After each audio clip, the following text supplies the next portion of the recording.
Hey folks, Fernando doing another video for more survivalists, and I thought it would be a good moment to revisit the idea of why is it that a revolver is probably a good idea for a lot of people. Many of you folks watching this probably would be better served with a revolver than with a semi-automatic pistol. Now this is the kind of thing that gets, yeah, sure, limited capacity. Even the firearm itself, the pistol is simply more simple, more reliable in the long run, so it has huge advantages, and basically that's why you see in the holsters of law enforcement, military around the world. You're rarely going to be seeing any of those guys with a revolver, but that doesn't mean that it hasn't got some serious advantages in some critical aspects. Look, when I was writing my books, and especially for the latest one, Street Survival Skills, I made it the point in the chapter about firearms. The first thing I said was, the same thing I'm saying here. A revolver has huge advantages, and I try to make a very strong case for it in the first part. Then when moving on, when talking about people that are going to be training more frequently, gonna have that muscle memory that you need so as to clear any interruptions or malfunctions that you may have, that is all fine and good. That's perfectly okay. So if you're going to be training quite a bit, taking those classes, and you're going to be taking this seriously and training and practicing regularly, fine. Go with your semi-automatic, and I will just say go with a Glock pistol, which is by far the most popular for good reasons. Now, there's also the case of people that are just not interested in this sort of thing. They just want to have something, and I talk with people like that all the time, where I get emails or messages from people like that, men, women, indifferently, just people that want to have something for self-defense. They understand this, but they're not gun people. They're not gun nuts. They're not into this as a hobby, sport, or even like a matter of freedom, liberty, as something that you hold very dearly. They just want something like a fire extinguisher, just in case they have to deal with a fire. And for those people, the revolver is clearly the best way to go.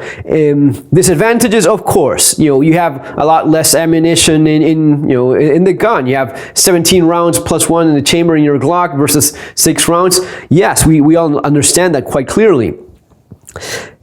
The thing is that even in some of the recent videos we've been watching, sometimes it's 1, 2 attackers. It's rarely that you have a guy standing against 4 or 5 and he actually goes like 2 or 3 rounds per attacker and doing that mathematic approach to dealing with an attacker. Usually you see that it's maybe 1, 2 guys, and even if there's more, at the great majority of cases, as soon as bullets start flying, they all take off. There's a video of a guy dealing with several armed home invaders, and the moment he starts shooting, they just all take off, which is by far the most common thing. Now, yes, of course, it may not be the case, and we see videos in which people, and I was just watching a video of an officer that went through an entire magazine, reloaded, and fired a bunch more rounds.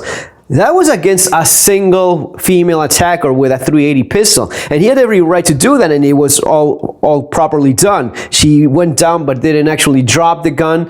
So what is it that this officer armed with a .357 Magnum would have died? Honestly, I don't think so. Many of these videos you see officers putting more rounds into target simply because they have the ability to do so, because they're going to be dumping the magazine no matter what capacity it has. Doesn't matter if it's 8, 9, 10 or 15 rounds or 17, they're going to be dumping that magazine because they're dealing with an imminent threat. Their life is in danger. They have a gun pointed at them. Maybe if they had 6 rounds in the revolver, they would have shot those 6 rounds, and they would have achieved basically the same thing. Also keep in mind the power that you have in each of these rounds. Talking about .357 Magnum here, this is about twice as much as what you can expect from a 9mm. True that in these statistics you will find that with good ammo there's supposedly no difference, and any of these with properly selected ammunition would be over 90% effective. One shot stops center of mass. That is the theoretical aspect, which, as we know, it involves suicides, homicides, attacks involving just one round being fired. But when you look at the kind of damage you can expect from one of these versus one of these, it is quite clear. .357 is quite a bit more powerful round, and at least in my estimation, it's about twice as much in terms of what you can expect from it with a solid hit than a 9mm, with good ammunition, of course. So this idea that you're just having 17 rounds versus 6 rounds, yeah, you have 6 rounds that are a lot more powerful in each one of these fired. And then there's the practical aspect of, usually you will find that most of these encounters rarely go beyond 3 or 4 rounds, even though you have the mag dumps, which again, I insist, those will go into those statistics, and you will find an officer that fired, you know, this guy, what was it, like 20 rounds, let's give it 20 rounds against a single attacker. My God, if he had only 6 rounds, he would be dead. No, same thing with the guy that was facing an attacker with an AR pistol. It's about rounds on target. Doesn't matter if you shoot a bunch more, unless you actually got those rounds where it matters. It just doesn't make all that much of a difference. And when you do hit your target, you're absolutely much better off with something more powerful than something less powerful. I insist, you know, go with a pistol, go with your Glock if you're going to be, you know, training and having that muscle memory of reloading even without thinking, clearing malfunctions and all that good stuff, different techniques as we were explaining in the previous video, shooting from the retention position, single-handed one.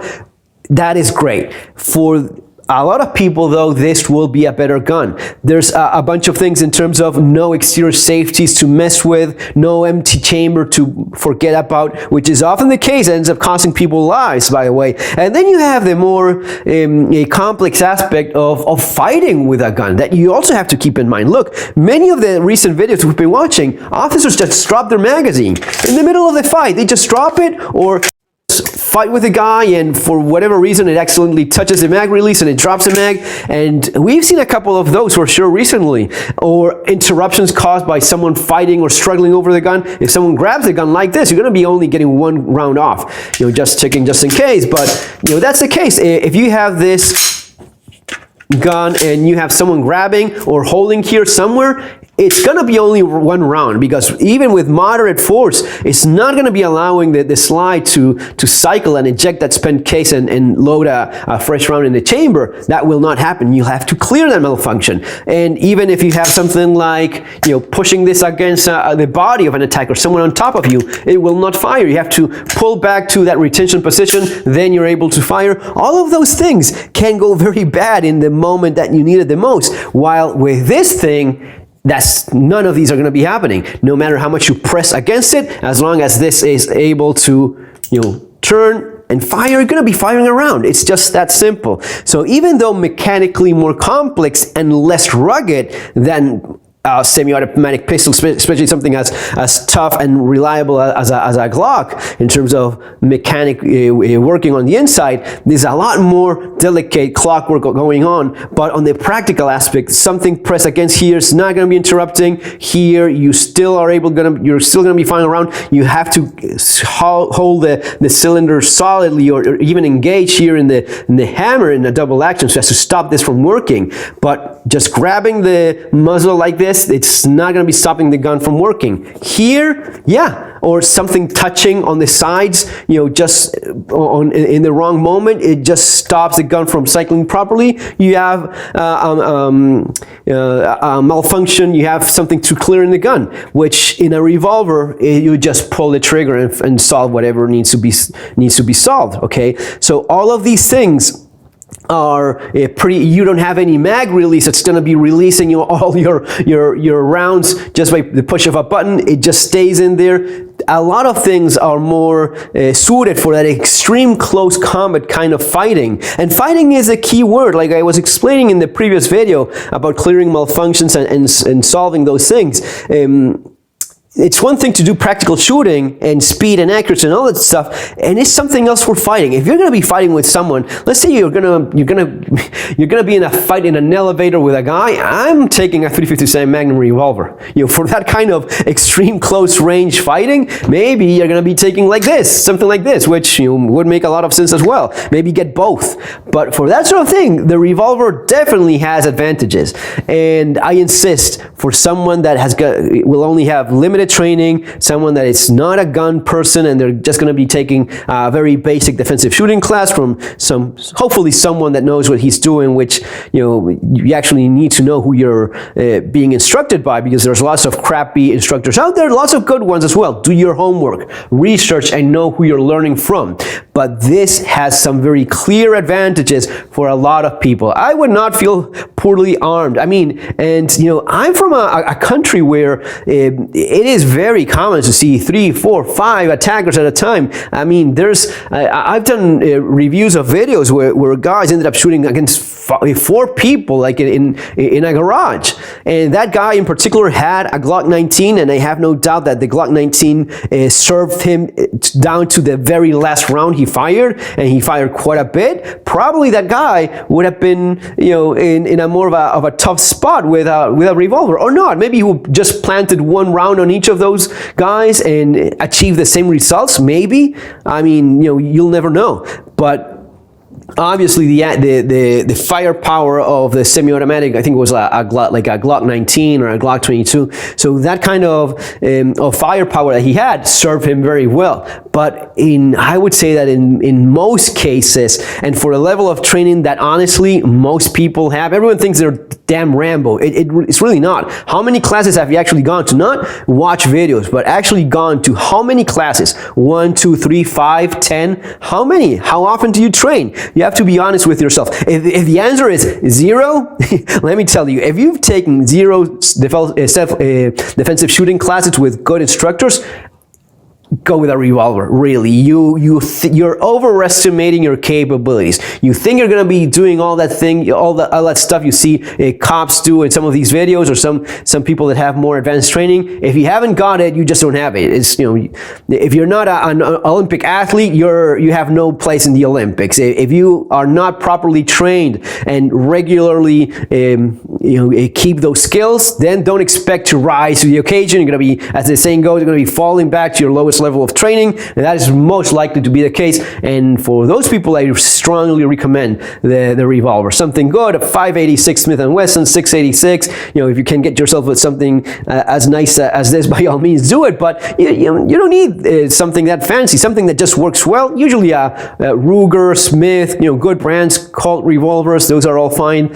I'm not much of a fan of Taurus revolvers, but for those that works well for them, you know, more power to you. But 357 Magnum, 3 or 4 inch barrel, that's usually a nice in-between spot between not too short and not too long, and will serve you pretty well. Folks, see you on our next video. Have an awesome day. Take care.